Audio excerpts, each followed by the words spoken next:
Bom, recentemente nós temos investigado como que o sistema nervoso central e os rins controlam a nossa pressão arterial. A pressão arterial normal no indivíduo saudável, ela é fundamental para manter o funcionamento do organismo. Entretanto, se tem observado uma parcela importante da população aumento nos níveis de pressão arterial, que nós chamamos de hipertensão arterial. E a hipertensão arterial, ela é responsável por uma quantidade grande de eventos cardiovasculares. Nós chamamos dos derrames, dos infartos, das lesões renais. E, portanto, controlar a pressão arterial é muito importante. Existem vários medicamentos que têm essa capacidade. Mas, infelizmente, uma parcela da população que é hipertensa não consegue ser controlada efetivamente. Existem várias razões para isso, mas uma delas é a inefetividade desses medicamentos em, de fato, reduzir a pressão arterial. E mais recentemente, se descobriu que existe uma comunicação muito importante entre o nosso cérebro e os rins, que são órgãos fundamentais para manter o nível de pressão arterial dentro da normalidade. E nesse sentido, quando os rins são denervados, ou seja, quando se retira a inervação que vem do sistema nervoso central aos rins, se descobriu que a pressão arterial era significativamente reduzida numa parcela importante de indivíduos que tomavam medicamento e não tinham redução da pressão arterial. Então, portanto, a comunicação entre cérebro e rim é fundamental para manter esse nível de pressão arterial, ou na normalidade, ou fora da normalidade. O que nós temos feito aqui no laboratório da Escola Paulista de Medicina, Laboratório de Fisiologia Cardiovascular? Nós temos investigado como que essa comunicação entre o sistema nervoso, o cérebro e os rins se dá. E para isso nós temos utilizado modelos animais que simulam a hipertensão em humanos. Um dos modelos que nós temos utilizado é a hipertensão dita renovascular. Essa hipertensão é uma hipertensão de origem renal. Nós costumamos dizer que o rim e o cérebro, ambos, são órgãos egoístas. O que significa isso? Que quando você reduz o suprimento sanguíneo para esses órgãos, eles geram pressão alta, geram hipertensão. Então, se nós produzirmos uma leve isquemia no rim, uma leve redução no fluxo sanguíneo num rim, ou do ser humano, ou no caso experimental que nós estamos fazendo, de um ratinho, esse ratinho desenvolve hipertensão. E o que nós observamos? Que quando essa hipertensão se estabelece, começa a evoluir, existe uma comunicação do rim para o sistema nervoso central, para o cérebro, e do cérebro para o rim, formando o que nós chamamos de um círculo vicioso, que não é interessante para o indivíduo. Ou seja, a pressão vai elevando e eu tenho estímulos cada vez mais importantes no sentido de elevar mais a pressão. Por exemplo, o cérebro é capaz de regular quanto de sódio nós excretamos.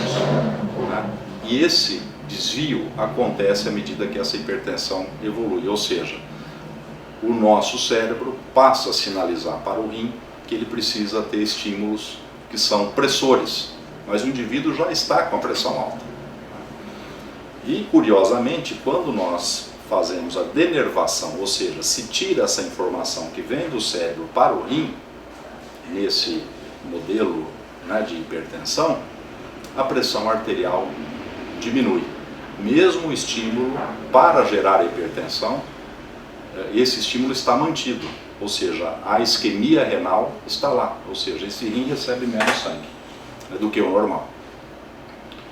Isso nos mostra que existem informações, portanto, que vão do rim ao cérebro, informando que alguma coisa de errado está acontecendo no rim, e de volta do cérebro para o rim.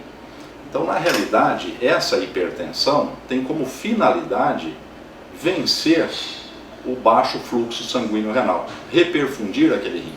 Porém, isso não é possível e o indivíduo fica hipertenso.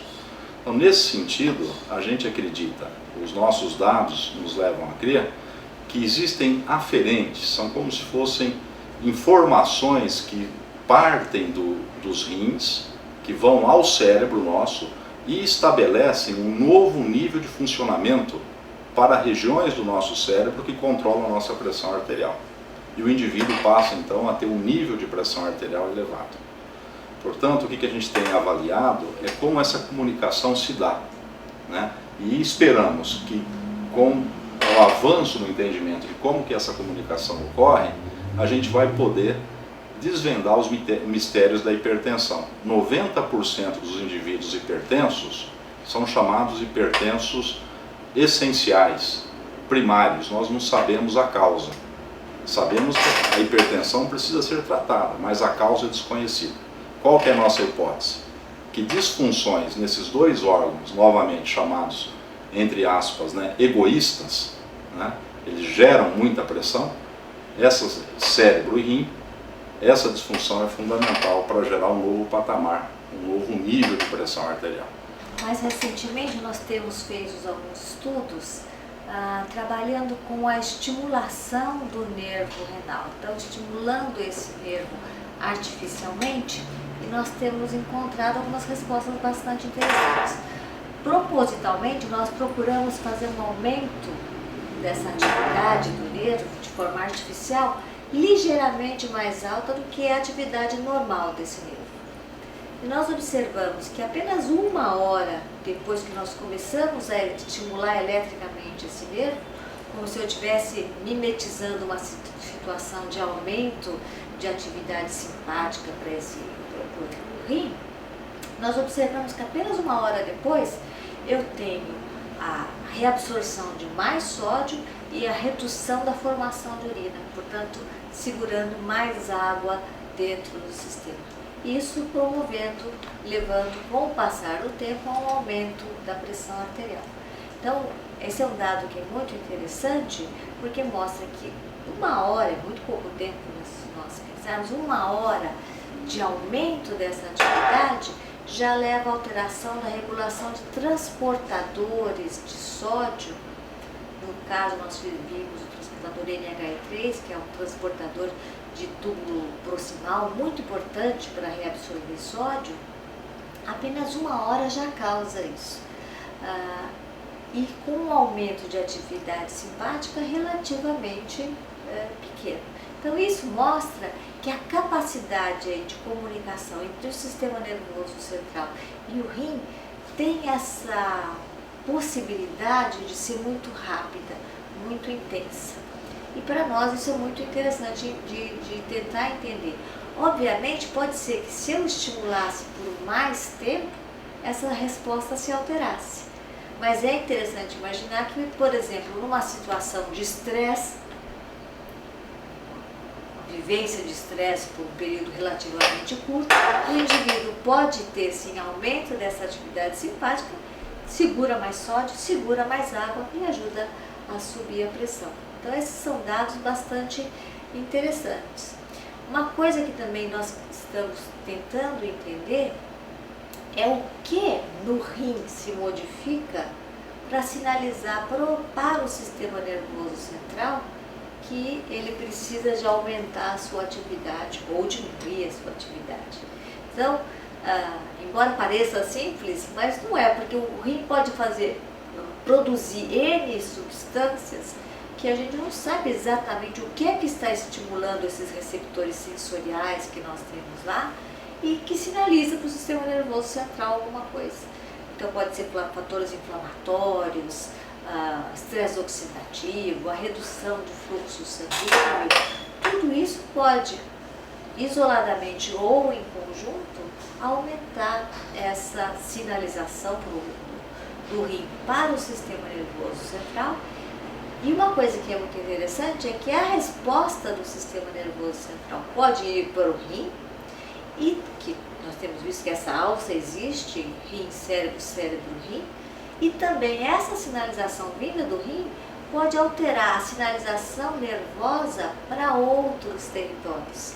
E isso é uma coisa que é muito interessante, pode alterar para o coração, para os vasos sanguíneos, de maneira mais geral.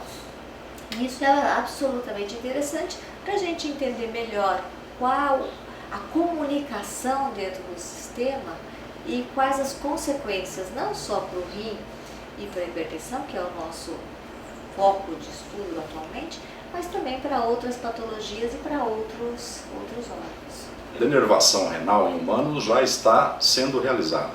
Tem um catéter chamado Simplicity, que já é utilizado. Né? O grande desafio é saber o porquê que esses indivíduos que recebem esse tratamento, quais são os mecanismos pelos quais a pressão arterial cai.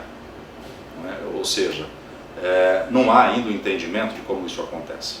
A nossa hipótese é de que a comunicação entre cérebro e esses órgãos que são afetados nessas condições, essa comunicação é fundamental para o desenvolvimento da doença. E, portanto, estabelecer quais são os mecanismos de comunicação, nós poderemos ter novos alvos terapêuticos, sim. Porque tratar a hipertensão com uma cirurgia é desafiador, não é? Porém, esses indivíduos não respondiam ou não respondem a tratamento medicamentoso, então não se sobra muito a fazer, a não ser um tratamento com uma certa radicalidade, que é a cirurgia, mesmo que ela seja uma cirurgia que é feita via endovascular, não é? Se insere um catéter que vai até a artéria renal e lá se faz a denervação daquele órgão, do rim no caso, né? É um procedimento invasivo. Então, qual que é o nosso objetivo? É entender como que ocorre essa comunicação, e se nós identificarmos quais são as moléculas-alvo, aí sim nós temos um alvo terapêutico, né? E novamente pensando sim em entender.